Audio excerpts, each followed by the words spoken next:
So my wife and I are planning a road trip in a few weeks, so I thought I would take this opportunity to install a dash cam into the Charger. So my wife's Kia Sportage, I've got the Wolfbox G840S rear view mounted dash cam installed in her car. You can check out that video up here. It's a really good camera. I've also upgraded the rear facing camera in that one. Really nice setup. This is the Wolfbox G840S. Basically going to be the same install as the G930. It's got a GPS input. It comes with a 32 gig memory card. I'll probably update that to a larger card. Has an AV in for rear facing camera and USB for power. So installation is really simple. This just mounts right on your rear facing or your rear view mirror. And yeah, you just got to run some wires and get this thing installed. All right, guys. So arguably probably the hardest part of this project is to get your headliner down, get clearance enough to be able to run your wire from the front to the back of the car for the rear facing camera and to run your power up there. You obviously got to take the visor off, you got to take the center console off. I'll show you how to do the rear view mirror in just a second, but this is arguably the hardest part of the whole install. If you don't think so, I'll fight you. I'll fight you over this. It's a little dark, lighting's a little bad, sorry guys, but obviously, you know, you want all your wires run up underneath your headliner to come out right above your rear view mirror. Now I wanted to get the plastic off of the rear view mirror so that I could, you know, have access back here to run all the wires nice and neat and get the headliner down a little bit more clearance. In order to do that now, so where are my pieces? So it's a two-piece thing. Here's the one piece that kind of covers everything up and sits on the back like that, and then it's got this cover piece right here. Let me find it. It's trying to do this one-handed. It goes on there like that. Now I didn't realize this was a two-piece thing. Probably should have made sense, but in order to get this whole thing off, I had to remove the rear view mirror. So all you do is you grab the mirror and you twist the whole thing like 90 degrees clockwise. Let me see if I probably can't do this one-handed.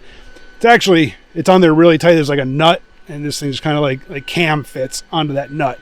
Just turn it 90 degrees and it'll pop off. So that gives me this, so now I could get this off. This I can put back up there on its own, and then I'll reattach the cover later. But I'm starting to run the cable now. If you're going to do something like this, make sure you get yourself one of these like fiberglass fish tape rods. It's right, it's kind of hard to see.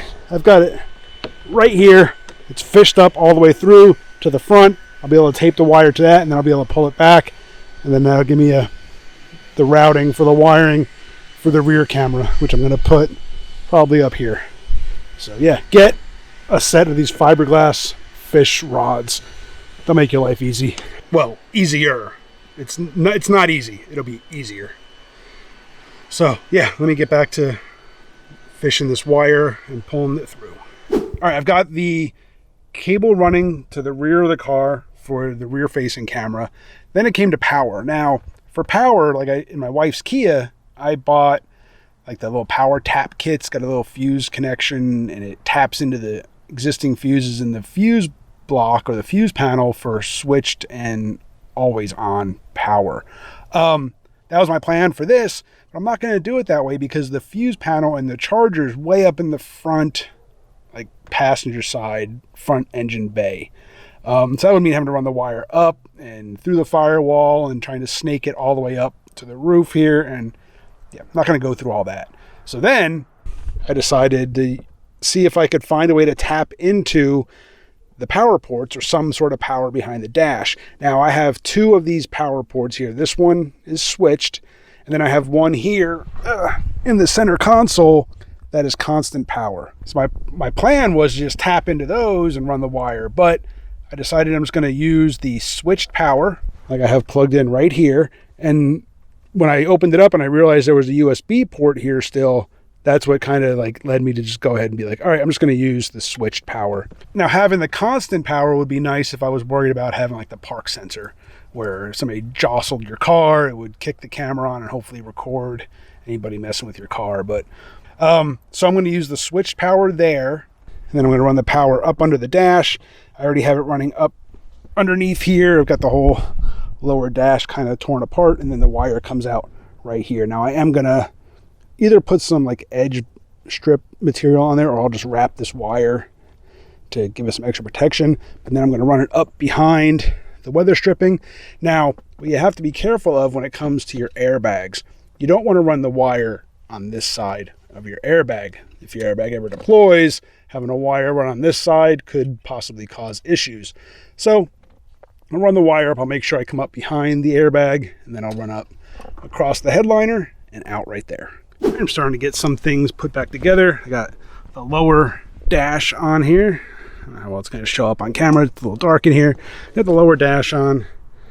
Got the side piece back on. This just pops on and off. For the lower dash, there are 2 screws, one here, one about here. That's what holds this lower part of the dash on. Take those 2 screws out, and then it just pops out. And then the wire runs up right here, up along the A-pillar. And then here you can see I tuck the wire up behind the airbag. I'll tuck this wire in. I'll just bundle all the excess up. I'll tie it up, and I'll put it up behind the headliner here. That should keep it all looking nice and neat. All right, I've got everything all buttoned up and back together. Let's turn the car on. And we'll get the camera booting up, and we'll see how everything looks. All right, so I got everything on. There is the front camera. This isn't going to show up real well on this camera.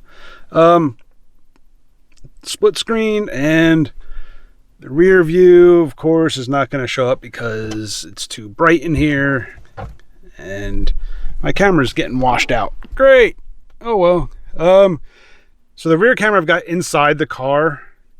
I would maybe have liked to try to put it on the outside. That's a lot more work.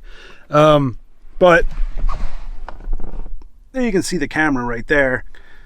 So with the slope of the with the slope of the rear window, trying to get it mounted at a good enough angle where it wasn't looking at the, come on, the light's not going to cooperate. Let me do this. That's not going to work either. What I'll do is I'll pull the video card, and I'll just put a picture up, or I'll put the video clip up. I'll edit it in. It's not great out the back window. Back window's dirty. It's tinted.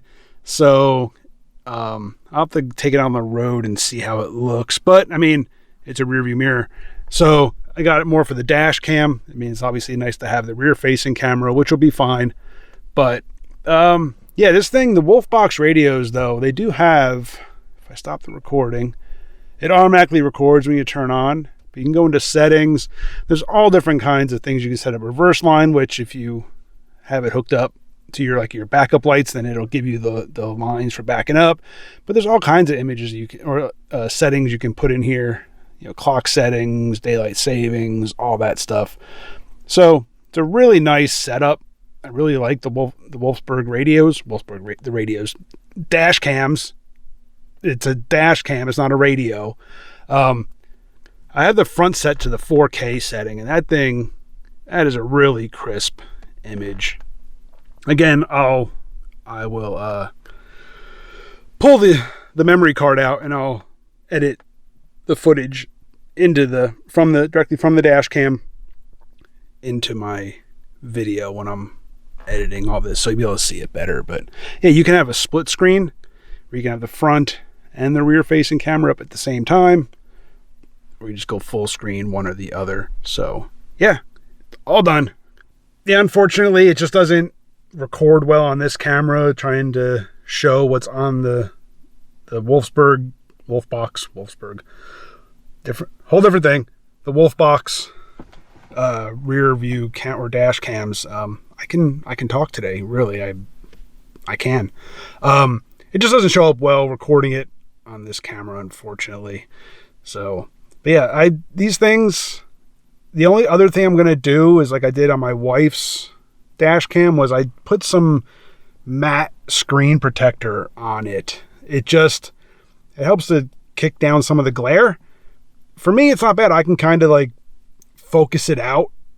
But it does look better with that matte screen. And all I used on hers was like an iPad matte screen protector, and then I just trimmed it down to size. The ones that you buy that fit these, I wasn't real impressed with, but just getting like I said, one for like an iPad or maybe like an Android pad or something like that. I don't know what I'm saying. Guys, yeah, I mean, these are great dash cams. I really like them. The only thing I don't like about them is that you have to run the rear camera because that becomes your rear view mirror. That's the only thing I'm not super happy with. But here in Vegas, I had another dash cam a while ago, and it basically melted, and it was taped to the windshield, and that tape kept failing, and then eventually the camera itself just like melted in the heat here. So having this where I can have, like, when I'm parked, put my windshield protector on, and it, you know, keeps the camera out of the sun, and it's not mounted directly in the line of sunlight, is definitely a lot better. Really appreciate you guys for watching. Hit that subscribe, hit the bell. I'll leave links down below to the Wolfbox camera. Also, I did this entire install minus a pair of pliers for some of the connectors with the Icon bit set. Taking off the headrests, taking down the the screws for the different dash parts and whatever else. I use the Icon bit set for this entire install. Like I said, except for a pair of pliers to help get some of those electrical connectors off. So there's something to keep in mind. That little bit set is great. Appreciate you guys for watching. Hit the subscribe, hit the bell. See you on the next one.